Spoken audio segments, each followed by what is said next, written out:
ကျွန်တော်2000ခုနှစ်လောက်တော့ပါနော်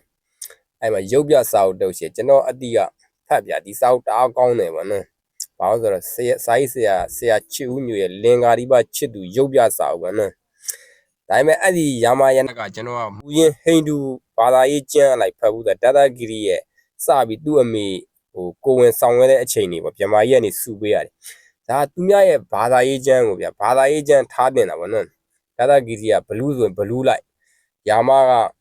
နတ်ဖျားအနွယ်နေဆင်းသက်လာတယ်ဘယင်ပေါ့နော်ဒါသူတို့ယာမရဲ့တီတိုင်းလက္ခဏာရဲ့သီလတမာဒီရှုထောင့်ကနေသူတို့သုံးခုကိုပြတယ်တတဂီရီကကြတော့ကောင်းကောင်းမွန်မွန်ကနေအပျော်အပါးတွေလိုက်စားလို့နော်ပျက်စီးသွားဆိုတဲ့သဘောပြသူဒီတတဂီရီကအနှိမ့်အကြရှိတဲ့ဇလန်တားကောင်းတဲ့ဇလန်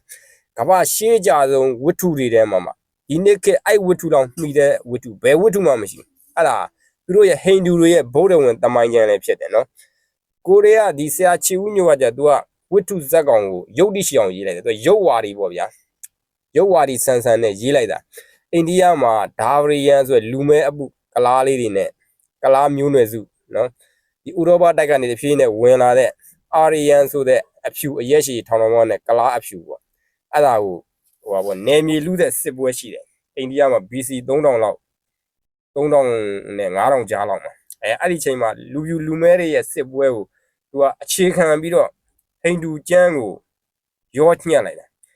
ဒါမျိုးကကိုယ့်ရဲ့အမြင်နဲ့မလုပ်တင်ပြဒါသူများရဲ့ဘာသာရေးကျမ်းပေါ့ဗျာနော်အဲ့တုန်းကလည်းကျွန်တော်ဖတ်ကြည့်တယ်မကြိုက်ဘူးကျွန်တော်ငယ်ငယ်တည်းကမူရင်းအဲ့ယာမယနာဇက်တော်အစဆုံးဖတ်ဦးတယ်အထူးကြီးအရသာကိုရှိလို့ဖတ်တယ်ဒါပေမဲ့သူ့စာအုပ်ဖတ်တာတော့နည်းနည်းပေါ့တော်နိုင်တယ်နော်ဒါကျွန်တော်ရဲ့ခံစားချက်ပေါ့ကိုယ့်ရဲ့အမြင်ကရုပ်ဝါဒီစံရတော့သူများရဲ့ဘာသာရေးကျမ်းစာအုပ်ကိုမဖြတ်တင်ဘူးနော်ခုကကြတော့သူများရဲ့ဘာသာရေးကျမ်းကဒတဂရီဆိုတာကဒါဝရီယန်မင်းတို့ရဲ့ထီဆောင်မင်းရင်ထီဆောင်ဘယင်တပါဘလူးမျိုးနွယ်စုနော်အာရီယန်ဆိုတာလူတွေရဲ့ဘယင်လူဘယင်နဲ့ဘလူးဘယင်နဲ့စစ်ဖြစ်ကြတာအဲ့ဒါအဲ့ဒီဘလူးတွေတောင်းကျမ်းနေတဲ့ချိန်မှာဗမာကြီးရဲ့လူပြည်ကိုဟိုပါပေါ့လူဝင်စားဖြစ်ပြီးလူအသွင်ယူပြီးတော့ဟို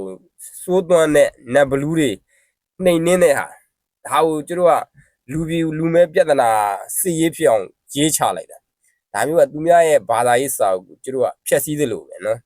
ဒါကျွန်တော်တဦးတယောက်မြင်နော်စော်ကားတာတော့မဟုတ်ဒါဆရာကြီးတို့လေးစားကျွန်တော်တို့အဘအရွယ်တောင်ရှိနေပါတယ်ဒါကျွန်တော်ရှုထောင့်ကမြင်ဆိုသူများရဲ့ဘာသာရေးကျမ်းကိုကျတို့ကဟိုရုပ်ဝါဒီဆန်ဆန်နဲ့လူပြူလူမဲပြဿနာဖန်တီးပြီးရေးလိုက်တာပေါ့အဲ့ဒါကြီးကြတော့တိတ်တော့ကျွန်တော်တကူအရေးရပြီးတော့တကူတူရောက်တူ